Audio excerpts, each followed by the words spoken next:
Good start. Good start. We're So, back at it again. yeah, we are back at it with the seasonal anime. We've gone through yet another format change because we're good at that. We're very fluid. We are Rules don't bad at that. matter. So we tried doing something new last season and we didn't really like it, so we're going back to what we did prior seasons. Didn't work. Didn't work out. Sometimes it doesn't, but you try it. It could have been great. Who knew? Who knew? Who Thankfully, there knows? wasn't like too much last season that we missed out on, and we did the Kaguya thing. So if you want to go watch that, that's up on the channel. It's pretty good. I would recommend checking it out. That was like the most thing of note last season for us. But Yeah. yeah, so this is the protagonist seat. If you're new here, I'm Alex. That's Ian. Yo. And what we do here is we watch seasonal anime, specifically this time 5. Yes, we have limited our choices down to a much more manageable 5. Used to be 10. Yes, that was hard to say the least. And you know what? I'm going to be honest, I had trouble just picking 5 this season. This is not a great season. It's not with the virus and the delaying of all the shows and stuff, Yeah. just constant season 2s. It's not it's rough. But you know what? We face down these challenges. We have a rule here where we try not to pick like season 2s of a show. We're doing a season 2 this season just because there's so many, but it's a show we previously covered, so I'd say it's pretty good. So Yeah. it counts. Whatever. Who's going to argue? Nobody, because no one watches us. Yes. That's exactly why we can get away with it. But if after listening you decide you do like us, tell other people to watch us, because I think we have if we get to like 50 subscribers or something, we're going to watch another anime. Yep. Like the anime called Another, the final Yes. destination of anime. We will watch and do some super special things with Another, because we both like that, and it would be cool. So please spread the word of mouth and get us subscribers and listens and such. Yeah, that'd be cool. Even if you listen to us on one of our other podcast platforms and you aren't subscribed on YouTube, just subscribe on YouTube anyway, whatever. Yeah, just so we know. Just so we know. But without further ado, let's get to the new season. Let's get to the summer 2020 anime season. What do we got on the top of our list? Oh, so we have The God of High School. This is a fight people anime, if I'm not mistaken. It is just a big tournament arc. Yes, this is the tournament arc anime. This is the tournament arc. The show. Tournament arc, the show. So this is a Korean series. Another one picked From up Webtoons. by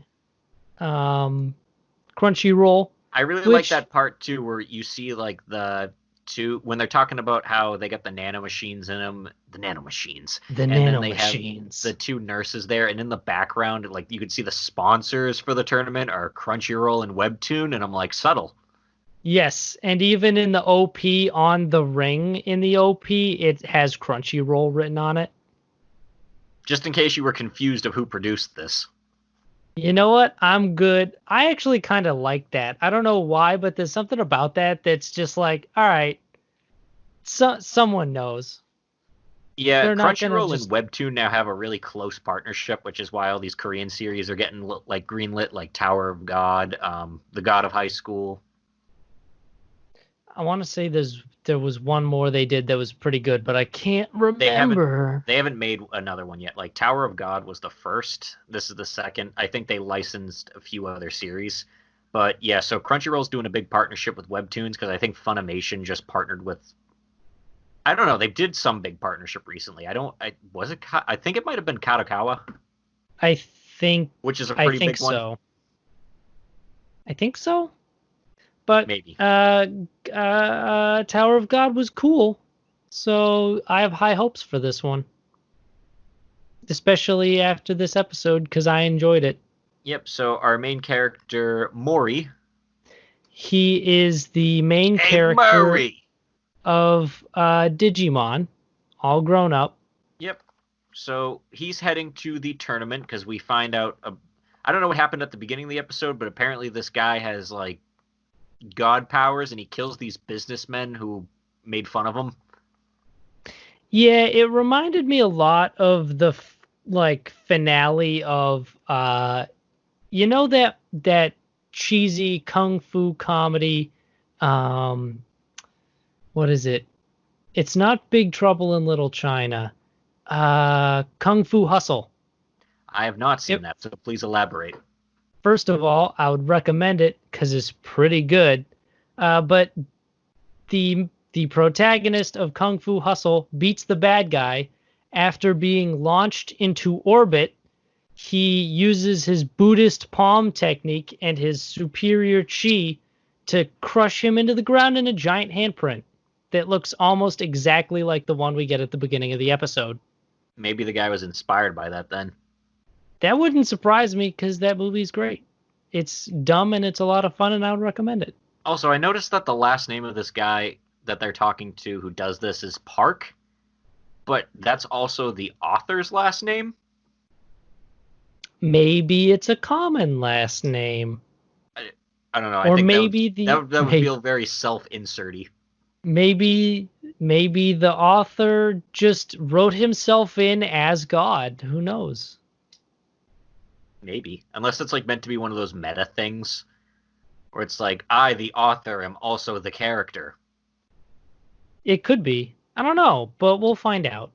In the meantime, what we do know is we've got Murray, who looks, no joke, exactly like the main character of the Digimon animated series. Yeah, he wakes up late for the tournament arc. He broke his clock. Yeah, you don't want to be late for the tournament arc. It really kind of feels like we skipped a lot of stuff. Because when it cuts to the clock and it's broken, it felt like the show was like, you remember? You remember when he broke that clock? No, I don't, show. I think more it was just to show like, hey, this guy is super strong, just accidentally just destroyed his clock. And he is super strong, as we find out later. Yeah, so he hops on his bike and he starts like pedaling to go to the thing, and then he spots a guy on a motorcycle snatch a purse from an old lady.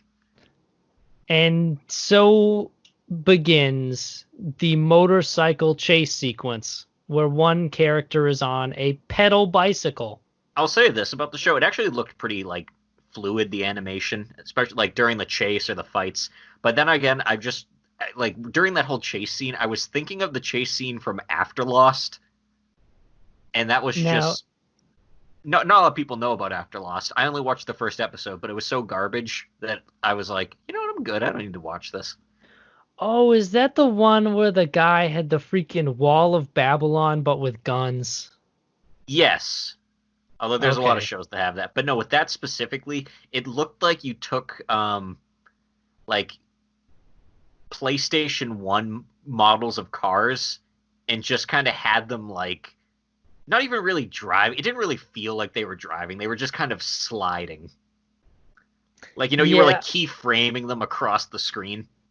I remember the snaps and just how much those snaps hurt to look at. Yeah, no, it was disgusting. Holy. This is much better. Yeah, actually, it looks pretty cool. Is actually animated. They have put the effort in to make this show look nice, which goes a long way. And so he's chasing that guy, so the chase ensues, and then we see this girl. She's talking to these martial art guys, and she's super into their muscles, so they all just start doing like the buff guy poses. She's like, I love your guys' muscles, and then all of them just burst out of their gi tops. Is great. I love them. Yeah, and then dude on the bike, Murray comes by, and then he just takes her out, and I expected him to like crash into her, not like fully like slam the tire into her face and like destroy her glasses. This girl takes a lot of abuse. She really does, and she's a tank, and we appreciate her for it. What I want to know is, like, you're on your bike, you're chasing a motorcyclist, you see someone's in your way, you try to jump over them? You don't try to go around? You do a sick jump over this girl with glasses and just plant your wheel right in her face. Yep, but then she's pissed, but he explains that he's trying to stop a thief, and then she just miraculously just boom, she joins him, and now she's standing on the back of his bike, and she has a wooden sword that she's gonna swing around and try to hit the guy. Oh, the dude's story. He sees this old lady get her purse snatched, and he Yeah, he he comes up with doesn't his own talk to solution her. about what happened. He's like, oh, she probably needed that to buy something for her grandkid. No, she probably needed that to pay her rent. No, she needed that to pay for her surgery. It's for the surgery for her sick child so it doesn't die. I love it. It goes through that whole sequence of like mental flashbacks, and it's just great. This And show we is very also stylistically liberal. and there's also this other guy that we see who is he works at a convenience store and he's just kind of walking and he's watching this whole event unfold on like a live stream. I call bullshit on the part where he's leaving the store because his manager's just like, oh, you could just leave that box there. My dude puts the box down in the fucking middle of a junction between two aisles. What are you doing, dude? That's a tripping hazard. Yeah, that's a bad spot for OSHA's that. gonna roast him, dude. I didn't work retail for 5 years just to watch some sloppy retail store freaking general store punk You only do an worked OSHA you only violation. worked retail just so you could like get the experience so you can point out when people are doing retail wrong. Yeah, so I can point out OSHA violations. That's the only reason anyone works retail, honestly. It really is, because you need that later in life. When you're 65 and the government decides whether or not they're going to euthanize you, they give you that OSHA exam to make sure you're still safe. Yeah, because that's what Otherwise, happens. it's better teach your grandkids or your grandparents' grandkids. Yeah, Otherwise, apparently they don't do Mima's that going in to a Seoul. farm upstate. They don't do that in Seoul. That's why he didn't care where he put it. That's fair. That makes sense. They don't have OSHA in Seoul. But yeah, they end up catching the guy, and this new dude just socks him right in the face. And it's pretty legendary. Oh, and the girl It's tries to jump and hit the guy with her sword, but then she smacks face first into a street sign. I love how somewhat realistic the rest of the world is, but with the three main characters fighting, it's just like, nah, fuck it. Like, he can pedal faster than a motorcycle. She'll just take that road sign to the face. It's fine. Whatever. Fuck Also, it. imagine being the guy on the motorcycle. You're going full speed on a bike, and a dude just punches you right in the face.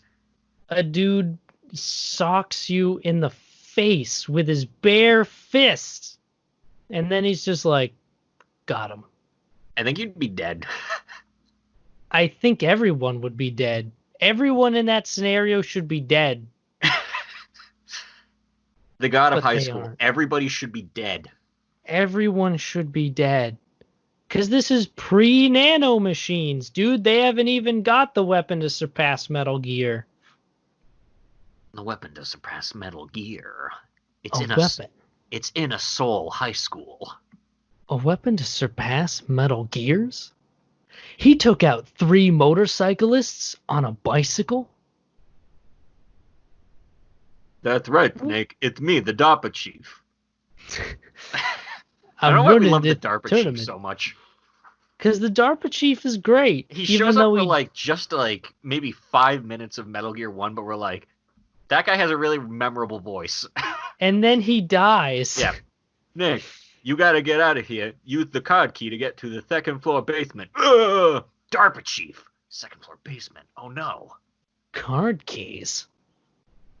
But yeah, so they finally get to school and they get to the tournament arc, and the 3 main characters introduce themselves to each other because it's like, hey, we all work together to stop that thief. We are the party, and we needed a way to introduce the party to each other. So this is us now. And then in front of a giant audience, they all show up to the stage, all the students who are going to be participating, and most of these people do not look like high schoolers. Most of them just look like 20-somethings they pulled off the street. Like, hey, you in the blue Yeah. hoodie, you look pretty good. Like the first two guys that start fighting with each other, it's like, I don't like the way you're looking at me. I'm like, there's no way either of those are like 15 or 16, 17-year-olds. And they're right in each other's face too. But yeah, so they Um, decide, hey, we're going to start off this whole thing. We're going to start the tournament arc with a battle royale. Also, we injected nanomachines that will repair everyone. So just keep an eye on your wrist bracelet that has your level and your HP on it. Yep, so everyone looks at each other. It's like, hey, these guys are a lower level than me, so I'll just attack them. And so everyone just starts beating the shit out of each other. And then our main characters are absolutely whooping everyone's ass because they're all superhuman while these rest of these people are just normal. The dude who punches things punches the dudes with shockwaves. Like he just shockwaves dudes away. But it looks really nice, the fighting. It does. I remember reading somewhere that they modeled some of the fighting styles and moves off of like actual fighting styles in real life. That's Like there's cool. a girl who's a wrestler. She does like Western wrestling stuff. Yeah, the big blonde girl. Yeah, I want to see more of her fighting because I think that's funny. Yeah, anyone with a Um, unique design, you could tell, like, all right, these people are going to be actually in the show. And then anybody with, like, just wearing, like, a hoodie, yeah, anyone who they're done. just is dressed like a normal person. That you know what? I think this might be an anime, if I had to guess. Yeah, weird. I think it might be. Some Sponsored some by about Crunchyroll and Webtoons. some about how distinctive all the main characters look from everyone else. I don't know. Oh, We're also and introduced to, I suspect this is going to be the big bad. He's from a reformatory high school, yeah, which so I this guess dude shows up with, like, dreadlocks and stuff, and he has his arms in, like, a straitjacket, and they're like, yeah, we gave him a handicap because he's just that strong. he's too powerful, so And he we just starts bound kicking him. everyone and beating the shit out of everybody, and then the main characters actually fight him. And it's cool. Yep, and yeah, he reminds me of. Did you ever play Tales of Symphonia? I have not. Well, there's one guy in that in your party who has like he's constantly just like handcuffed, so he just kicks. Like that's his entire Oh, style is he just kicks, and I'm like that guy reminds me of this guy. that makes sense. I can get down with that. But yeah, it's a neat show, and you know it's better than I expected. Yeah, I had high hopes going into it because so far, one out of two webtoons shows that I've watched, I was like, I like this. I dig this. I'm looking forward to seeing where it goes because I want to see more fluid fight stuff. It reminds me of the choreographed fight scenes in Cowboy Bebop. Yeah, this is one of the better shows on the list. You gotta love Korea, man. You gotta love them. Now, What's leaving next? Korea and going to a fantasy land, we are talking about Monster Girl Doctor. Hmm. So, I think this might be a heavy fan service show. I don't know. I think you're jumping to conclusions on that one. I don't know where you're coming up with that evidence. I don't know. It's just like I didn't put like horse girl foot fetish on my like bingo card list. Maybe we should add that as the free space. Yep. I So feel like this is a series about a guy who's a human, but he is a doctor for monster girls. yes, because long ago there was a war, but then everyone said, "Nah, fuck it." So then they stopped warring, You and know, it's now we funny. have monster girls. I didn't pay attention to the like backdrop for this setting at all because I'm like that doesn't matter. That's It not what doesn't this show matter. is about. It doesn't matter, and it doesn't. It's like it's nothing. It takes up almost no space in my memory because that's how just little it is. Because this show has one purpose and one purpose only, and it's not advanced plot or character development. Or really to go into like the medical aspects of how like this stuff would work. Nope. Which But would actually be kind of interesting if we got like I like they a kind of do it with like the fact that you find out that she needs like horseshoes, and I guess the process of how you would actually apply a horseshoe. I guess But like, no yeah, one's looking at that girl's horseshoes. Let me tell you, yeah, there's something else everyone's looking at. But yeah, so he her is a flowing doctor. His mane. assistant is a snake girl. She is purple, and I guess can just have as long a body as she needs. So this is the Because second Monster Girl series with the snake girl as the main girl. what's the first one? I forget. I forget what it's called, but it's out there. I've Well, seen like images for it all the time. I'm totally not asking, so I can look it up later. But yeah, there's another series where the snake girl is the main girl. I would never dream of looking up monster girls in my spare time. That's crazy. But the I don't first, even. I think each episode is going to be an episodic look at a different monster girl. The first episode was a centaur girl. Yes. After an establishing sequence in which we watch the main character do a breast exam on a cowgirl. Yeah, that's how we open this series. You get the like Yup. lore dump, and then how do we open it with just this dude just fondling cowgirl boobs? Literally immediately. Like, no lead up to that at all. Fuck it. And he's just like, This show yeah. it knows what you want. It knows what you want. And of course, the snake is jealous of him, like, or jealous all the time. So she's always like, he, like, even though he doesn't care, he's like literally just a professional. Hey, I'm just a doctor doing my doctor thing. And she's like, Yeah, oh, those girls are hitting on him. I will give him credit. He is a professional doctor. Doctor. He's not like doctor. Doctor. He's not creepy or nothing. You think Doctor from Arknights is like a medical doctor? What's he a doctor of? You know, he is a medical doctor, but for some reason, he's like also their battle tactician. Like, shouldn't he be staying like on the base doing, you know, doctor stuff?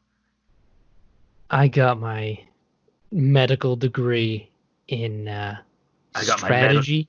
I got my medical degree in ass kicking.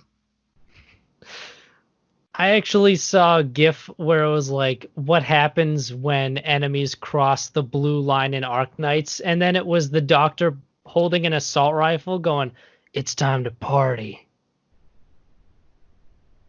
What if that game turned into a first-person shooter? You know what? Every time someone crossed. The doctor is a monster girl doctor. He is. Because everyone's like animal people in Arknights. And we'll segue that back to the actual monster girl doctor. Yes, and the centaur girl. Yep, so she is... Well, so they get sent to go do an examination on all the participants in this gladiator arena. And naturally, there's one who is the greatest and the best of everybody. Because their teacher like sends them to do it, and their teacher apparently is like this big squid woman named like Cthulhu something. It's like Lovecraftian sounding, because I'm like, oh, yeah, octopus, squid thing, eldritch horror, I see. I get it. But yeah, so they go there, and the main person that they need to help is the centaur chick, who's like the leader of like the place, and she's normally their best warrior, but she keeps losing, and her companions ask the doctor if he can figure out what's going on. And then we get a real in-depth medical style drama where Dr. Monster Girl House needs to solve what's wrong. And he solves it really quick. He's like, oh, I didn't even think of that. She just needs horseshoes. He just like thinks of it too. There's not like an inciting action either. He just thinks of it. And then there's a part where the night before where his like snake girl's getting really drunk and then jealous and like coils around him. And she's like, I promised I wouldn't lay a hand on you. And I was like, series taking a turn right at the beginning. But whatever. Yep. And everyone loves him. And then they go, and then they have to put horseshoes on the centaur girl. But of course, she is afraid of that because she thinks it's going to hurt. Which I guess like him laying out all like the scrapers and like blades to like file down her hooves is probably intimidating. It is, but as someone who has grown up and known people who have cared for horses, it's basically like trimming your fingernails and then putting a sick metal fingernail gauntlet on it. Yeah. So she's really afraid of that, but then he ends up like her friends hold her while he goes and does that. And I thought the only thing I thought of during this process was mostly like, man, I can see why people died doing this back in the day. Because imagine if like a real horse just decided to kick you right in the head. Like it reminded me of playing Red Dead 2, where there was one part where I just remember, like random events happen sometimes. Yeah, Like yeah. I was just riding, and then there was this guy who was like change like he was adding a horseshoe or taking a horseshoe off one of his horse's hooves, and then it just kicks him right in the head and kills him. Yeah. Horses are pretty strong and they will kill you. Any So I animal you imagine can ride will kill you. I imagine that is a dangerous job putting horseshoes on a horse. If it just Yeah, decides I don't like this. I wouldn't want to do that. But thankfully, this is also this is basically a person, so she doesn't do that. But the whole time I'm like, ugh, that's scary. That's true. That has to be. I mean, I'd imagine it would be less scary being able to have a conversation with Yeah, the I mean more like horse I just thought about doing it to like to an actual horse. yeah, where it was like, I wouldn't want that job. No. That's kind of why you take that stance with it, where you like put the hoof between your legs, because Yeah, like you can hold it steady and it's in a position where the horse can't just like. yeah, and I guess if it rips it back and then like kicks you, you're only getting kicked in the back, so it's just spinal damage instead of brain damage. Right. And if you're lucky, it will knock you onto the ground. Yeah, Like, just knock you onto the ground and nothing more. That's like the best case. But but horses are pretty chill. yeah, he ends up fixing her hooves, and she's able to win again, and everything works out. Yay! And then next time it's a mermaid. Yep, we get gill stuff I next don't know how time. long this show is gonna last. We're mostly padding the list with this one, I'll be honest. But Yeah, if I'm I guess it hoping can get more interesting, or I'm hoping dumb shit happens at one point that we can just be like, man, this was the dumbest shit ever. I guess if you're looking for Monster Girl titties, this is the show for you. Guess we're just gonna lay that bear out in the open. This is a show for people who like Monster Girl titties. That's it. Well, what else does it have going for it? This is for a show for people that really want like engaging plot or like medical drama. At least it was subtext. Yeah, We almost made it an entire episode without laying bare the super text of this show. Let's move I wasn't on. gonna let us go, but yeah. Um, What else we got? the Misfit of Demon King Academy. This So this show show is is weird. this show is just a this is a power fantasy that feels like it's straight out of like the early 2010s. Like, Easy. and you know what? It's fine with that. It is what it is, and I enjoy it for what it is. It's a It stupidly overpowered main character to the point of just absolutely busted. Like this guy is not going to break a sweat, and his personality is completely Chad. And you know what? It's fine. Yeah, the show wears its colors on its sleeve, and I respect that decision. Yep. Cause So they like talk about how the plot of this is that the demon lord from long ago is gone, and everyone's trying to become the new demon king or whatever. And this dude there's a shows up. school for it. Yeah, there's a school for it. This dude shows up, and he's basically, I am the demon king. And you're like, oh, that he actually is, because you can tell from the opening he's the same dude. But Guys, my name is Anos Voldegard, and I'm the Demon King. yep, I think it's Anos. Like that's how it's pronounced. I'm trying to pronounce it a little differently so Anos. I don't accidentally call the main character Anus. Anus. Yeah. So he ends up like picking a. He's a I guess he's the equivalent of a muggle. He's not like a pure blood. He's not a noble.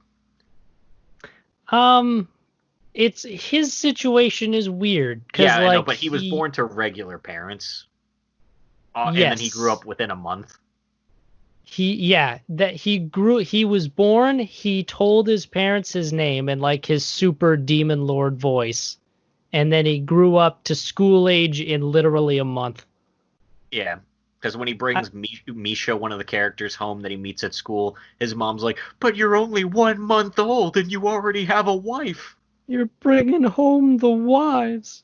I love this guy's parents. I think they're amazing. Yeah, Cause like they're super unfazed. They don't think it's weird at all that their child grew up in a month. nope. They're just like, "Wow, he's just really gifted," Oh, what a gifted child. and he is Since the gifted. since the day he was born 1 month ago, we knew he was super gifted at aging. He just does it so well. And then he ends up going to school, and immediately one of the noble kids pick a fight with him. And after they decide to, like, he basically tries to use his like magic on him, and the dude just negates it instantly. The main character, He and then blows out this poor asshole's demon fire. and of course, to how else would you enter school without having a tournament right at the beginning? Of course, literally the first day. And Fuck he it. has Who to cares? fight that kid that made fun of him. Who'd have thunk it? What a convenient plot thread. And he ends up, because again, this guy is a Giga Chad. When he goes to fight him, it's like, hey, I'll just beat you without using any magic, and I won't even strike you. I won't move from the spot, and I'll beat you. And he's like, huh, how are you gonna do that? And then all of a sudden, the dude just starts coughing up blood, and it's like he got What are hit you with the force of something. He's like, doing? he's like, hey, you know what that is? That's just my heartbeat. And I'm like, that's so fucking stupid, but cool at the same time. I laughed so hard at that. He kills That's this dude with his heartbeat. do you feel my heartbeat? And then he brings him back to life. He Yeah, just so then he just keeps, resurrects him. and then he keeps killing this dude and bringing him back. And then he brings up, he's like, some people say that, like, when you die and you come back, it's technically not the same you. He's like, what do you think about that? Because basically the way this scene is laid out is the dude's like, I won't even submit even if you kill me. And the main character's just like, all right. So he flicks at him and just boom, instant kills. Like, he And he basically brings him back to life. And when he flicks at him, it's not like he just drops dead. He just meat piles him and then brings him back. He gives this poor motherfucker just by flicking at him and then resurrecting him, and he doesn't stop doing this for like 5 minutes, and everyone just looks on in horror. And then the dude finally submits because there's no way he's beating a guy that can kill him and bring him back to life repeatedly. And then the main character makes a joke about the 3-second rule about it. He's like, huh.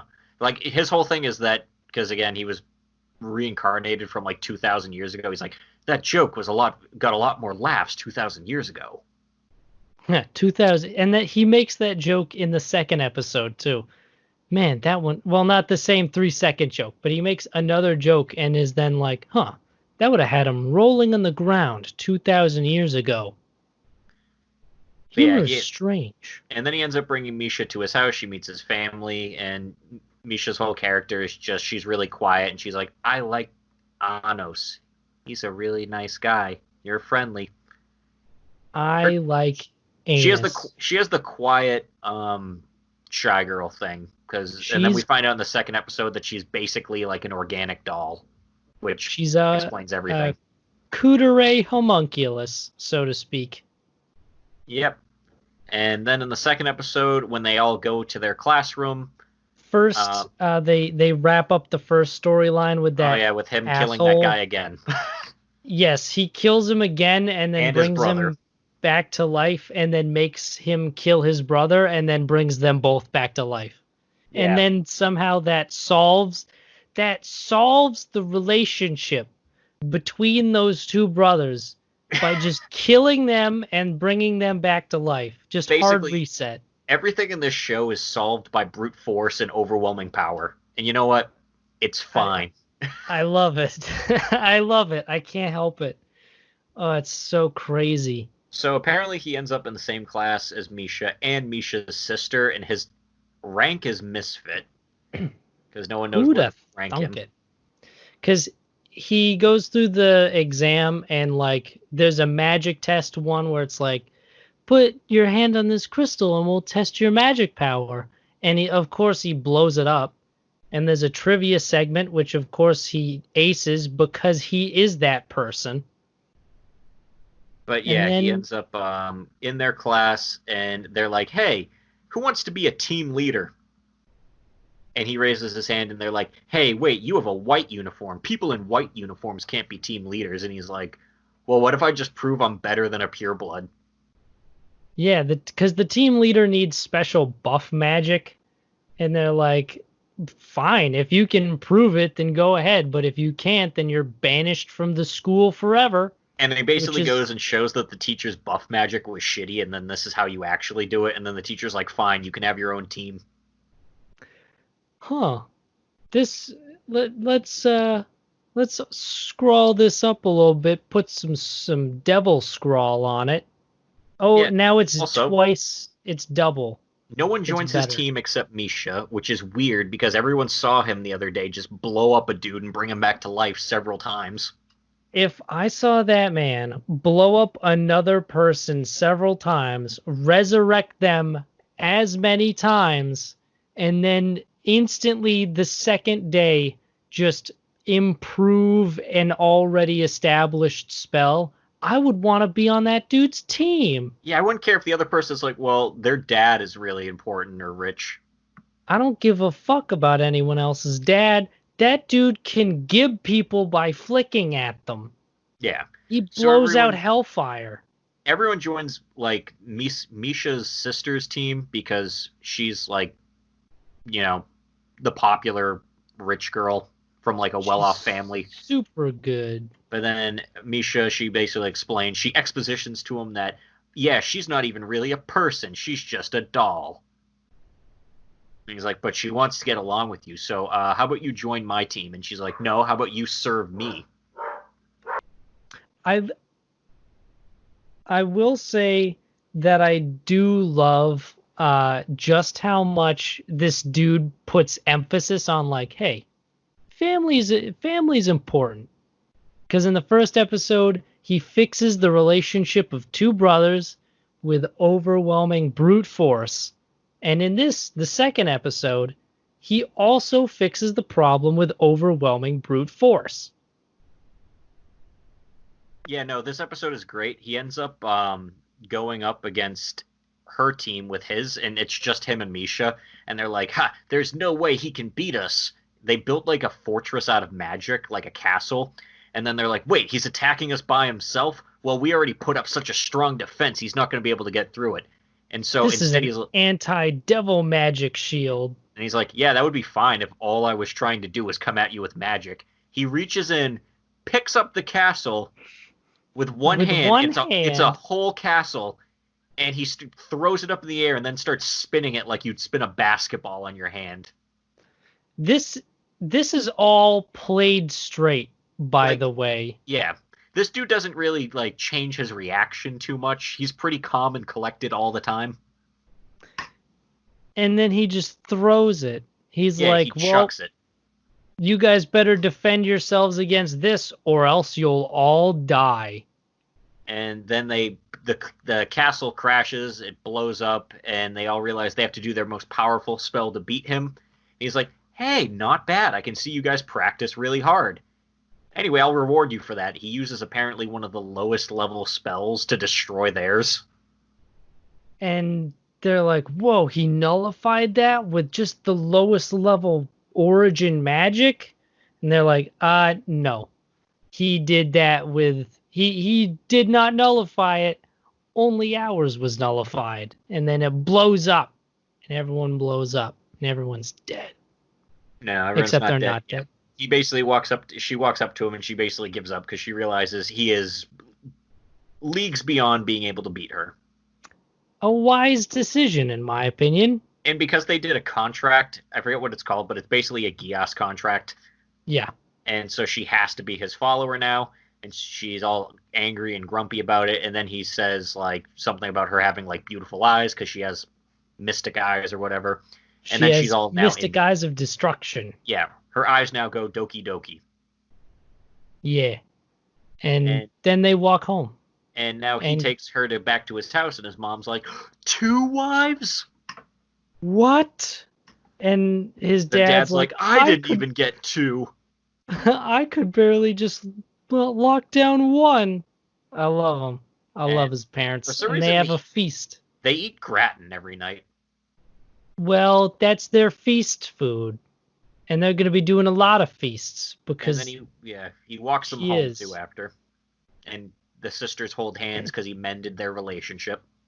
With brute, overwhelming force.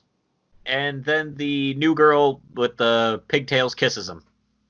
Yep. Because she's super into him now because he's the Giga Chad. She's like, hey, thanks for fixing mine and my sister's relationship. Even though I had no interest in doing that not but 24 hours ago. Thank you for completely changing my character. In like an hour and a half. The story works around this character. This character doesn't really work around the story. He is just... whatever he does, the story bends to doing whatever he wants it to do. And it's amazing, and I love it. It's a really stupid show, but, you know, it's pretty fun. This show is dumb fun. And you know what? You need that sometimes. You do. Need it. What else do we need? So what is the opposite of a Giga Chad? I don't know. Well, it's the main character of Rent-A-Girlfriend. Yes. An incel. So I thought this was going to be the simp show. Turns out he's just an incel. Yep. It's a little different, yet somehow strangely similar. So the show opens with this guy who he's in college, and he's all excited because he has a girlfriend, except not really because she just dumped him recently. Very casually, and while the opening credits are still on the screen. Yeah, she dumped him because she fell in love with someone else, and then he's all upset. And he's sitting there in his room sulking, and he sees some app where you can rent a girlfriend, which is an actual thing over there. It is. Also, you can rent families over there. Like, you can rent a whole family. I kind of want to do that. Like, this is my family for today. Like, rent a Japanese family and then try how you do that, because isn't there labor laws for children working? But, like, that's technically working. I honestly don't know, but my mind is preoccupied with the goofy, weird shit I could do if I paid a Japanese family to pretend like they were related to me. That'd yeah, I'm so Japanese. Weird. I don't know what you're talking about. But yeah, so he gets real upset and decides to do the rent-a-girlfriend thing because he's at his lowest of his low. You know, why not take a couple steps lower? Fuck it. So he rents a girlfriend, and this girl Chizuru, I think that's her name. Yes. Yeah, so she shows up and she's really nice, and he has a great time with her. And he even holds so her hand. Hot. And she's spicy. Yeah, she ends up. They go to the aquarium together, and she's like, "Ooh, what's that?" And he's like, "Oh, that's this type of fish," and they have a great time. And then he goes back home, and he sees everyone saying in the comments and stuff like, "Really nice girl, would take out again. Wow, what a great girl. Definitely recommend." And then he's like, "Oh, she's just nice to everybody." And then he goes full incel and gives her like a 1-star review and says, "She was the worst, super fake, didn't even know anything about fish." Dude, don't you hate it when you like rent a girlfriend and she knows nothing about fish? Dude, I hate it when I rent a girlfriend and she knows absolutely nothing about fish. That's the worst. Honestly, that's the #1 quality a woman can have, knowing about fish. Ladies, take note. If you want to catch a really good guy, you better catch that fish knowledge. Yeah, so he gives her that base 1-star review, and then he rents her again the next day? Because he wants to confront her about it, I guess. Yeah. So then he goes on the date and he's all like being angry and miserable the whole time about it. So she's like, so she's still putting on like, the smile and everything, even though he gave her like a 1-star review, still like trying to like make him have a good time. But he's Because just she's a like, damn professional. yeah. And so like, and the whole time he's just like, doesn't it get old? Like, pretending that you love someone, or then like when the shopkeeper's like, "Oh, are you two dating?" and he's like, "No, we're not even We're dating." strangers. And he's like just being shitty to her. It's like, bro, you paid for this service. And she even freaks out on him finally when he starts like going off of like in the aquarium, like you don't even like me. I don't even get this. And she's like, "Yo, you paid for this. This is a service. You clicked like I agree to the terms of. Why are you being like this?" And it's You like, yeah, paid why? me to come out here and be a dick, and you left me a freaking 1-star review. I went out for this date and bought a book on fish. I don't give a fuck about fish. But yeah, like he basically is mad. Like, man, this is why are you like pretending? That's like going to like an escape room and being all like grumpy the whole time. Like, we're not even in any real danger. Why didn't you even put me in any real danger? 'Cause that's not what you paid for, you dummy. We don't even really have to escape. It's just fake. It's all fake. It's like, yeah, that's what you paid for. You paid for a fake experience, Yeah, go get a dude. real girlfriend, you fucking idiot. You absolute loser. This guy is actually a loser. Uh, but they're arguing about it, and then he gets a call. Turns out Graham has collapsed Yep. So again. she's like, "Wait, you still have time," and goes with him anyway. And then they go to the hospital to see his grandma. And then they're like, who's like?" Apparently, she's fine. It happens all the time. And the grandma actually seems like a nice character. Yeah, I like her a lot. She's She's a just like lot one of of those fun. like tough as nails grandmas. And then she's like, Shoot, "Anyway, who's this girl here?" And he's like, They all joke like, "No, it's his girlfriend. He's never gonna get a girlfriend." this is, I forget what his name is, but this is the loser we're talking about. He's never had a girlfriend in 20 years. Yeah, his entire family. And then after he ends up like she ends up actually just saying it just to help him out because she's still technically on the clock. Yeah, she takes one for the team, even though this dude was literally just an asshole. Because you know Yep. what? That's professionals have standards. Yep. So she does that, and then after the grandma's like, "I'm gonna go. Whoa, my grandson has a girlfriend. I'm gonna go introduce her to all the friends I made here at the hospital." But then the Chizuru starts freaking out because she's like, "Wait, my grandma's here at this hospital." So they try to Whoa. run and hide, but hilarity ensues because they're both under like base. They're both in a hospital bed together under the blankets, In and a then he just very gets. compromising position. And then I think he leans in to try to kiss her for some reason because he's just weird. He's a loser. He's a Yeah. loser. And then she kicks him because she's like, "What the hell are you doing?" And And then her grandma comes in. she's in a wheelchair. And now they have to lie to both of them. So now they're stuck. Yeah. And then But then they we're talk treated. afterwards and he apologizes for being a shit. And then he explains his whole situation, how he was basically feeling down because of his getting dumped and him wanting to make his grandma happy. And then they both leave and he's like, "I'll probably never see her again." Well, I like how she slaps him after his long self-pity soliloquy, and she's like, "Don't drag me into your self-pitying bullshit. I don't care, man. We'll tell him we broke up, and that'll Yeah. be that." But then he goes home and he writes a good review about her. That's called character growth, except it's not. And then he goes to school and then like for some reason like because totally normal conversation to have out in the open in college, just like, "Hey, how many times did you beat off last night?" Yes.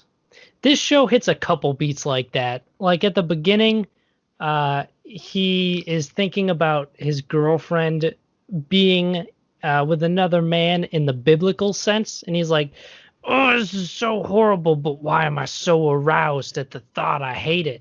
And I'm like, that's unnecessary.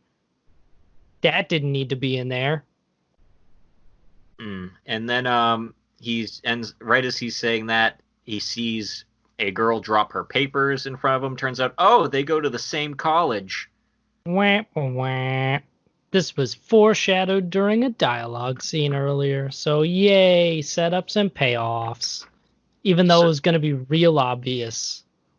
so this series has a big manga following that I've known about, but my question so far is why? I'm curious about that I'm too. hoping it gets like really good because so far this dude is cringy. Yeah, like he's gonna have to do some serious growth before I just detest this person. She was actually pretty good. Yeah, I like her a lot better. I Yeah, would I think going forward the main like attraction for this show for me is gonna be watching her do stuff because yeah. she's I don't know, she's cool. I'm sad though that She's a she's different gonna fall character. for this dude at some point because that's just how the nature of the genre goes. I genuinely hope his character grows a lot instead of just him continuing to be the same loser asshole the whole time and she just falls in love with him. Yeah, Because I hate this guy. It's not like Joro, where like Joro knows he's kind of an asshole yeah. and Juro's embodies it. aware, like, and even then he's like he plays the asshole, but he's actually an all right guy. Yeah, Like I he like thinks he's more of an asshole than he actually is. exactly. I like Joro. Speaking of which, that should be coming out with the final like few episodes sometime soon, unless it got I delayed. know. So I don't know. Fucking finally. I've been waiting so long. I want to know what happens, even though I'm pretty sure I already do. And now we're going to move on to the last show on our list, season 2 of Fire Force. Last but not least, let's go back to the Flamin' Eighth, our favorite boys. So the first episode, not a lot of stuff happens because it's just like the hey we're getting back into the swing of things. We're back in the saddle again. Basically, We're back. Shinra goes out shopping with Iris, Maki, and what is the cat girl's name? I forget. The cat girl is, I think the Tamaki. cat girl is Tamaki. Yep. So he goes out shopping with the three of them, and just basic hijinks ensue. They want to buy the lieutenant some new clothes because he has no fashion sense. Yes, they're. I love how he's always wearing a hat with a different slogan on it, and they're all just the worst shit ever. And turns out Maki doesn't have that much fashion sense either because they go to the worst store to be able to buy him something. Yeah, It's like a costume like shop. It's and all the stuff they keep picking up are like animal heads and stuff, like weird animal hats. I think they were doing it for the memes. Yeah. It's for the memes, But Shinra. then then an infernal attacks, so they all go to fight it, and it's this big giant. And I'm pretty sure this was just the like, hey, we're getting back into it season thing because it just shows off all the characters and all their abilities. Yeah, let's reintroduce everyone with a big cool fight scene. Yeah, And because there's a Captain lot more Obi characters. uses a pile bunker and throws a Captain America shield. Yeah. And Maki has her fist fairy things that she uses.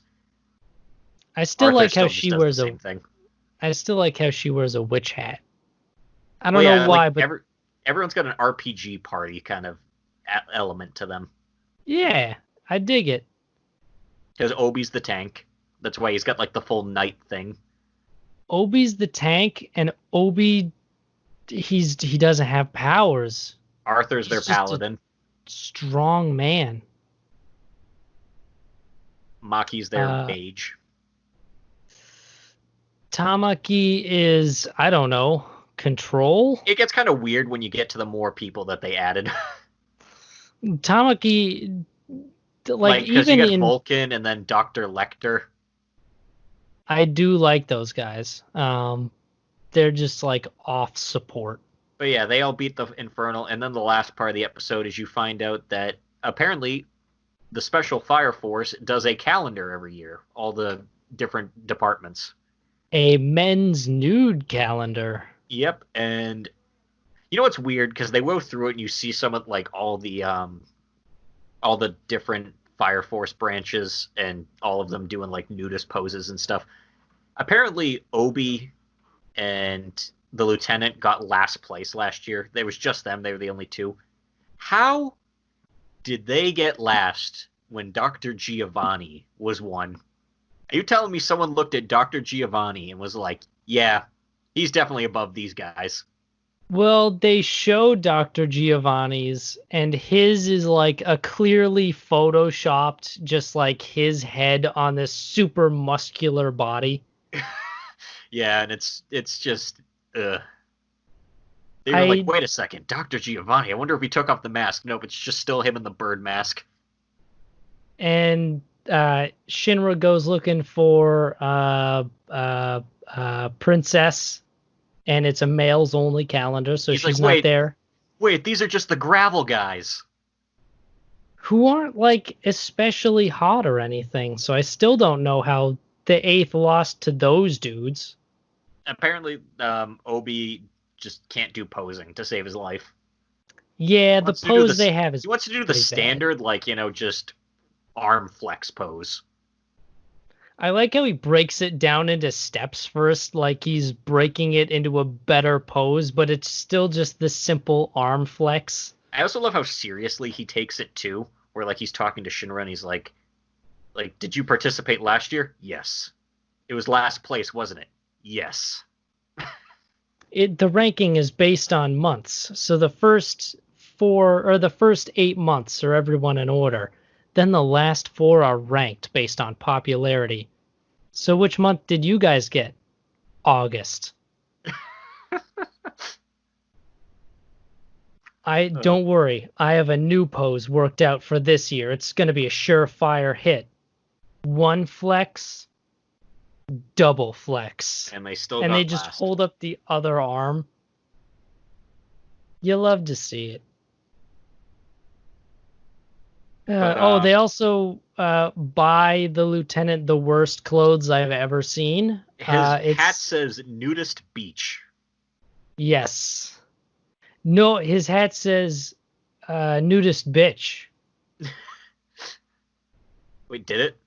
It does. And he's got like a white shirt with some Jetsons ass rings on the shoulders. He tells because Obi's like, "What the hell are you wearing, man?" And he's like, "I bought it myself." And he's like, "Is that so?"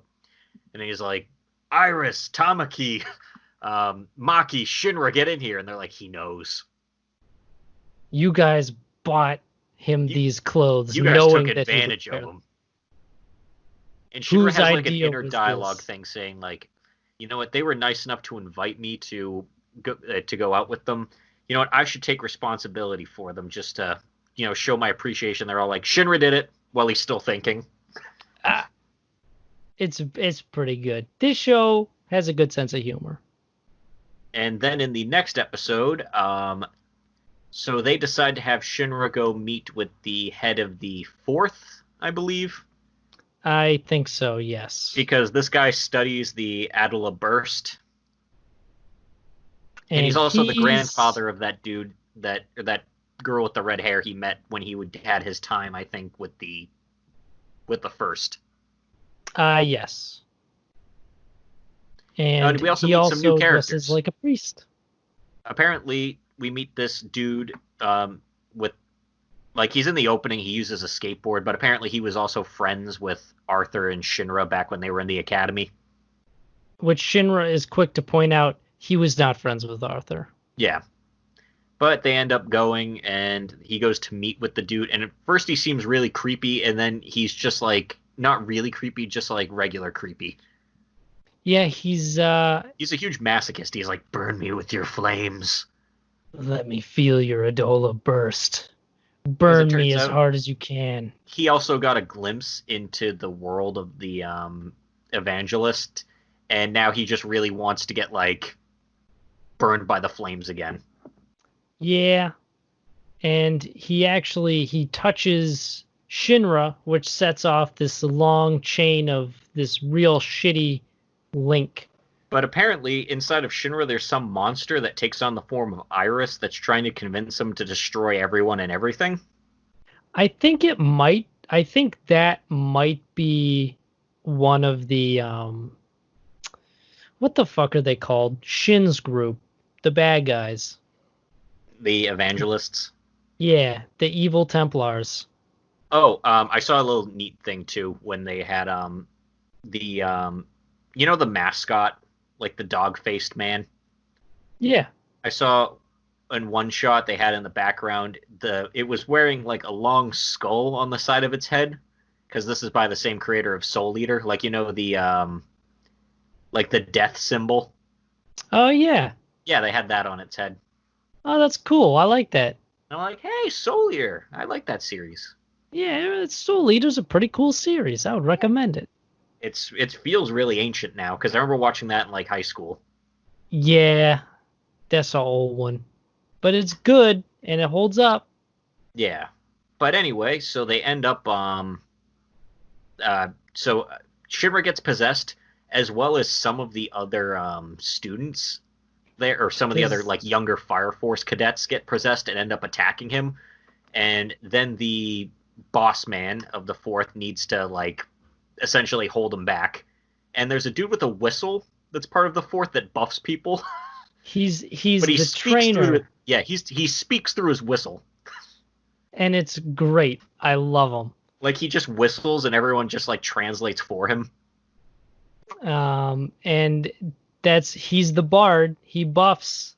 Yep. So then the old man's just like, well, I can't let him destroy my office. So he tackles Shinra out the window and they're gonna fight in the plaza.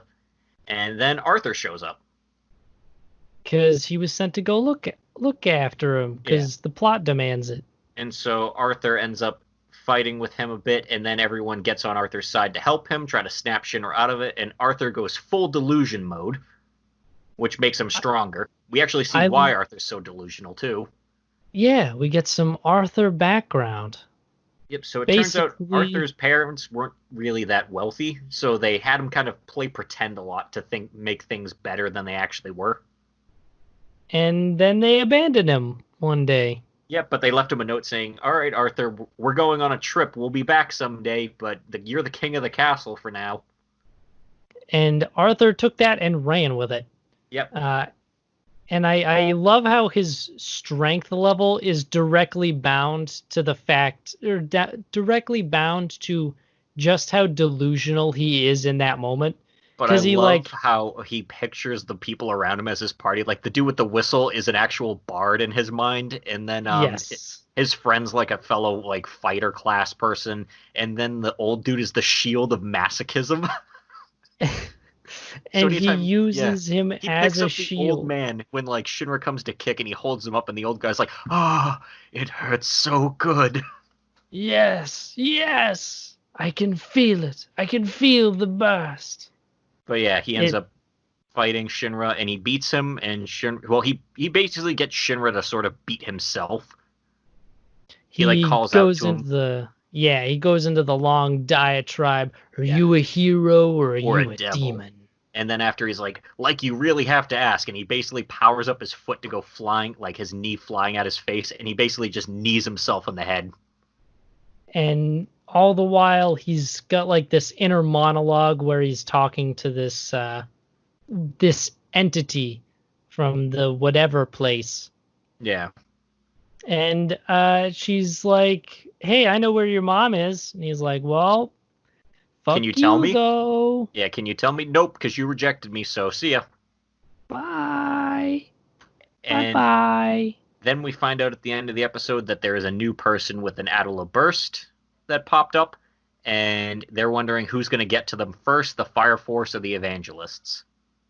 So now we've got a ticking clock mystery. We've got to figure out who the next Adola Burst person is, even though it shows us in the preview. I am excited for this season, though, in the sense that it looks like we're going to learn more about the Joker guy and how, I guess, and his connection to the leader of the first, because they both got the eye patch on like opposite eyes. I want to know what their deal is. But yeah, Because I like that. I liked his character in the first season, so I'm excited to learn more about him. yeah. Also, his voice actor's cool. Yeah, Yeah. he's But yeah. got that cool voice going on. So far, weird season, mixed bag. Yeah, Which is why we I'm glad got. we're only doing 5, because if I had to pick 10, I would have just been like, I don't like. I really seriously don't even know what we would pick to get up to 10. That would be such a just a conundrum. yeah, this is a good list. It is. We got some good stuff. We got some real dumb stuff. We got some not so great stuff. But you know what? We do the good, the bad, and the comfy. That's Yeah. our thing here.